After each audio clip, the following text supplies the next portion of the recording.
This video is an overview of the bulk load hose deployment system used by the Palo Alto Fire Department. We will focus on the overall concepts we use to cover all of our stretches that come directly off the engine. You should be able to apply these same concepts to your own hose loads and make similar plans. In this video, we will be highlighting the benefits of the bulk loads we use instead of the pre-connected lines we used to use. This is a simple system that uses several key concepts. The first is a short versus long approach. What this means is we have ways to easily make both short and long stretches. By using a bulk load, we can do both from the same hose bed. The second concept is if we are pulling hose flat or vertical. Pulling hose flat across the ground will use different techniques than gathering hose to bring up into a building. When we do vertical stretches, we break them down into two types. One where we use the intended staircase for the building, and a second that is a shortcut to bypass the staircase when needed. Finally, a couple of terms you'll need to follow along: nozzle and heel. The nozzle is our nozzle firefighter, and the heel is whoever directly backs them up. We use these terms for both fire attack and hose deployment. Our engines are staffed with 3 personnel, meaning the heel position could be our captain or another firefighter from a second crew. These are roles to fill rather than specific personnel. Our hosebed and deployment concepts were learned from the Oakland Fire Department and combined with the nozzle forward system. Oakland has excellent bulk loads, flat loaded and finished with a 50-foot horseshoe bundle. Due to hosebed width constraints and wanting a finish with a 100-foot attack bundle, our beds are more vertical. Here is an example of a short stretch. This stretch is typically under 200 feet, but more importantly is one where the nozzle and engineer can be in communication both visually and verbally, allowing them to make the stretch quickly. The engineer feeds the hose from the bed and makes the connection when using a bulk load. You may use a pre-connect to do this, but as you can see, the bulk load stretch is just as fast. We do not need to clear any extra hose from the bed, and the amount of hose from the rig to the door does not have to be predetermined. The nozzle firefighter will size up the building and make sure enough hose is brought to the target in order to facilitate interior fire attack.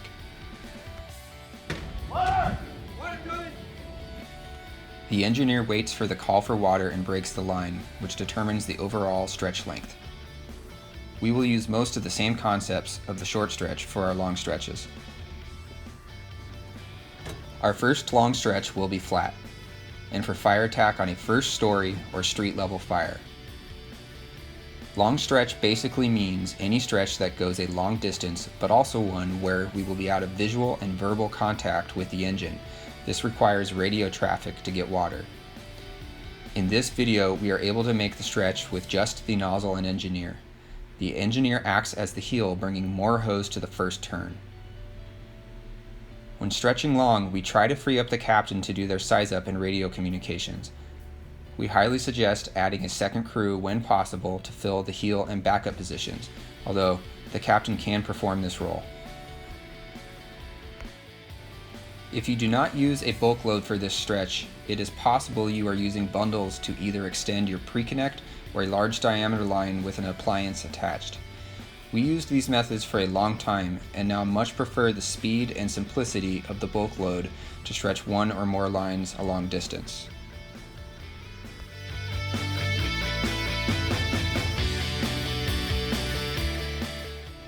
Now that we are out of sight from the engine, we will use the radio. It is important the engineer waits for the call for water in case more hose is needed at the target than initially was stretched. Engine 64 operator, engine 64 firefighter, you can break the line. Copy. An important detail of the bulk load stretch is that without predetermined lengths, the engineer will need to be ready to pump a variety of pressures. At first this seems complex, but all the engineer will need to do is look at the partially empty hose bed and determine how much hose was removed. The bulk load should have specific indicators or layers to indicate 50 feet of hose. Our indicators are the folds you see flush with the bed. This was a 350-foot stretch. We also have a clear pump chart available and our most common pressures marked on the pump panel. Vertical stretches can be more difficult and less forgiving when mistakes are made. This is why we utilize a simple 2-step process. First, the nozzle and heel will stack up, each shouldering 100 feet of hose.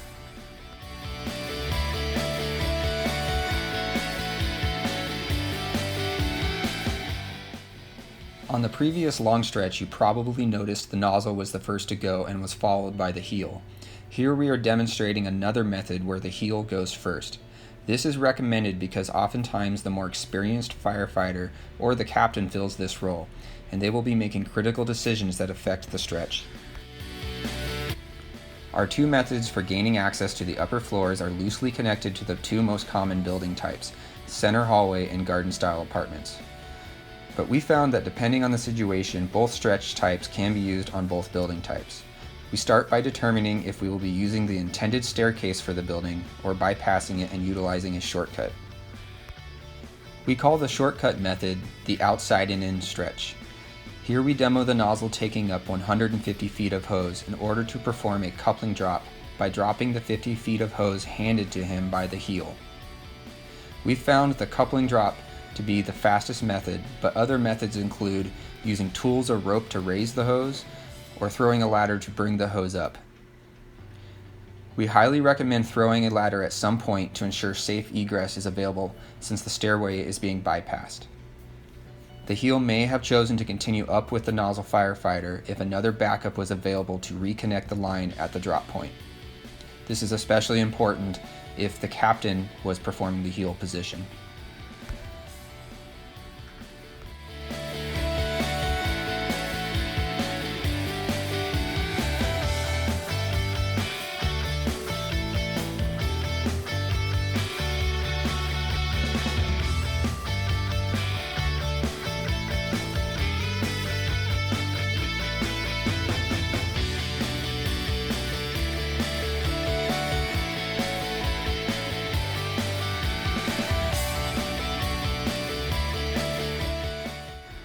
Don't forget to tie off the line, as once the line charges, if it is not tied off, it will fall back down to the ground.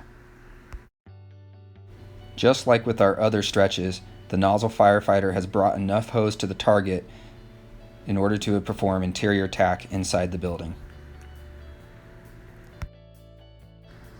When the staircase will be used, we perform an inside and up stretch. This is one of the best times to have the heel lead the stretch. This allows the nozzle firefighter to follow the heel and clean up the hose in the stairwell, making sure that it stays to the outside and once charged will not be jammed underneath the railing or a step.